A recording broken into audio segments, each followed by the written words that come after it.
There is an increasing need to identify and develop relationships with true brand advocates as opposed to influencers. This is the premise of our interview with Bradley Elliot. He's the founder and managing director of an agency, although I don't think he likes to call it an agency, called Platinum Seed. Welcome. Thanks very much for talking to us today.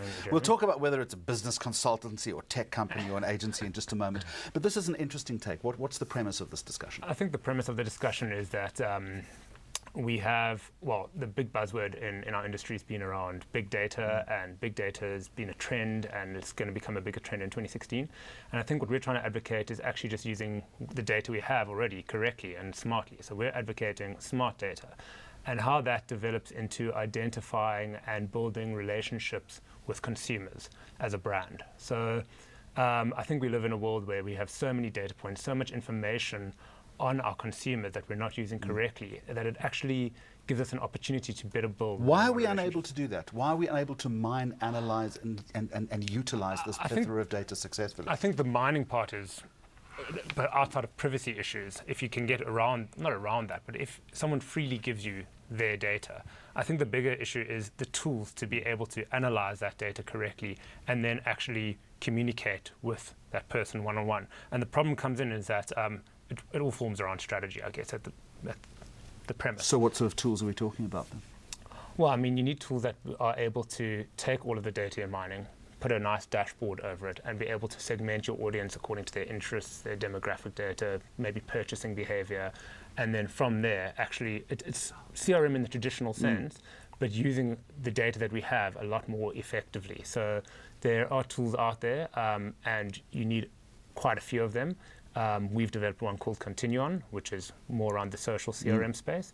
But you need to use a combination of those tools and use them correctly. But the premise should still be strategy first, then data mining, then analysis. It's all very well to have the tools, though, but often you hand it over to the client or to the marketing director, and they have no idea what to do with it. They've got no strategy in place, and that's really where we. So how do you achieve some sort of confluence around that strategy then? So the main thing is you've got to sit there and you've got to start from the beginning. You've got to go, cool, what are the objectives we're trying to achieve here?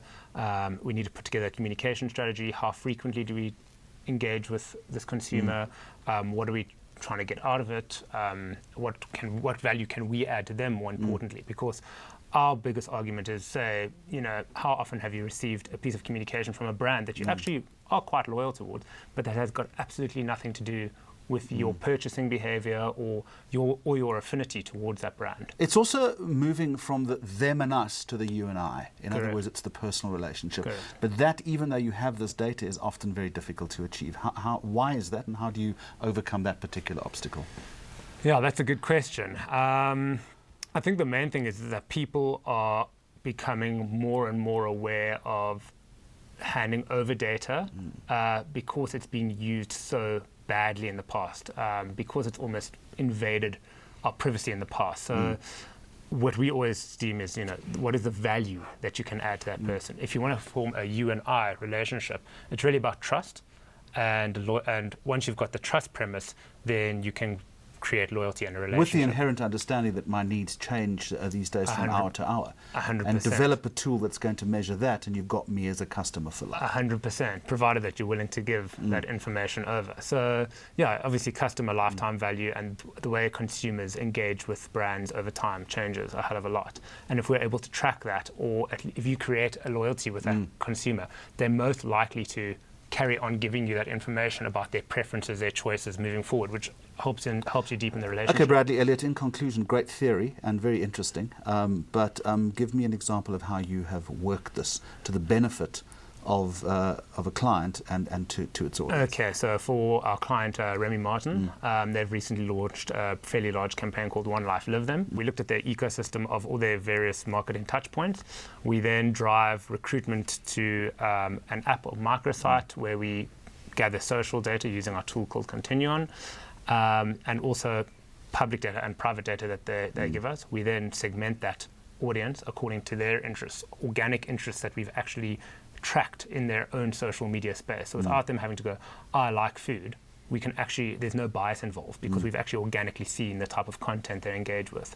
And then, basically develop experiences around those. So for petrol heads, last week they went around in a Lamborghini and Kalani, for argument's sake. But it's a common community of petrol heads. It's a common community of petrol. It's no longer like spray and pray. Like, okay, we're going to have this petrol head experience. Let's just invite everyone in our CRM program. We can actually segment that data to demographic interests, pure interest based on that particular And interest. you would suggest that once you've identified that audience of common purpose, there is a greater opportunity for you to market to them successfully. Correct. And in this particular case, they will consume and purchase more content. And they are going to be your biggest brand advocates because they develop word of mouth. There's nothing stronger than word of mouth, as you know. But how do you develop that? Is if you give someone a relevant experience or reward and build that loyalty, then that automatically leads to word of mouth. Just quickly, why don't you like being called an agency?